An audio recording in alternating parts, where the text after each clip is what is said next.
And the Yiddish word for this lesson is bissel. And bissel just means a little bit.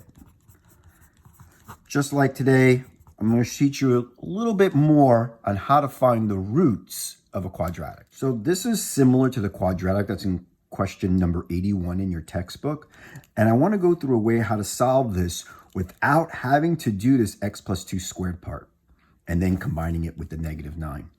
We're going to find another way to do it. And another way to do it is first you set this to 0, very similar to the way we did before. And now we're going to go ahead and move this 9 to the other side.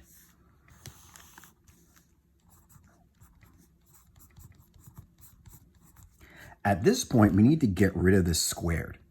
So what we're going to do the opposite of this, to undo the square, we're going to take the square root of each side. Whatever you do to one side, you have to do to the other. So when you take the square root of something that's squared, you just get the positive value of what's underneath it, x plus 2 in this case.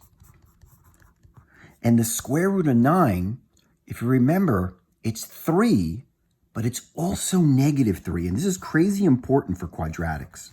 So it has this little sign, plus minus 3, because it's positive 3 and it's -3. At this point, we're going to go ahead and subtract 2.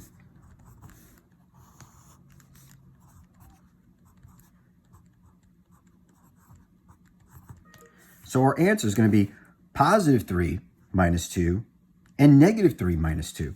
So we'll split these in two pieces. We'll go ahead and we'll say, okay, well, x equals 3 minus 2, but x also equals -3 minus 2. So you get x equals 1 and x equals -5. And there are your roots. Now here's what to do when your value is not a perfect square. See here, we have a -7 or 7 in this case. And well, 7's not going to end up being a perfect square like 9 is. So when we do this, we're going to get an irrational number. I'm going to show you how to write it, which is more similar or a little more similar to question number 81. So we start this the same way. We're going to go ahead and add 7 to each side. And we're still going to take the square root. So you get x plus 3 equals the square root of 7, and we leave it like that for the moment. Then we subtract our 3.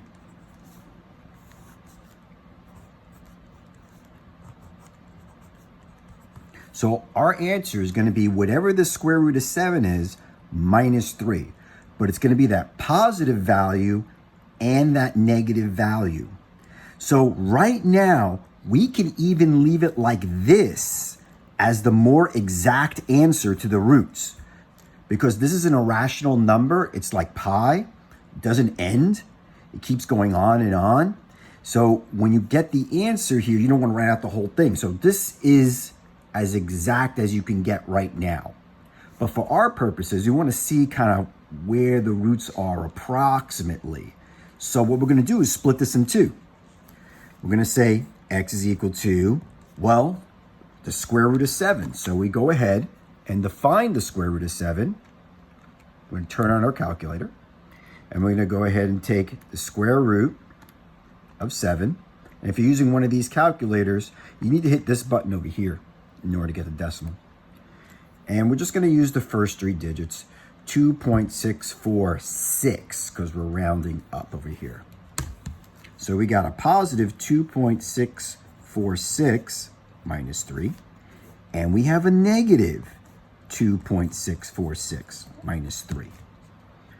Now we just got to do a little math here. 2.646 minus 3, that gives us x equals negative 0.354. And really, I should change this because it's not exactly equal to it, because this, the square root of 7, is approximate. So we're going to go ahead and do that. And we're going to do the same thing to the other side. Negative 5.646.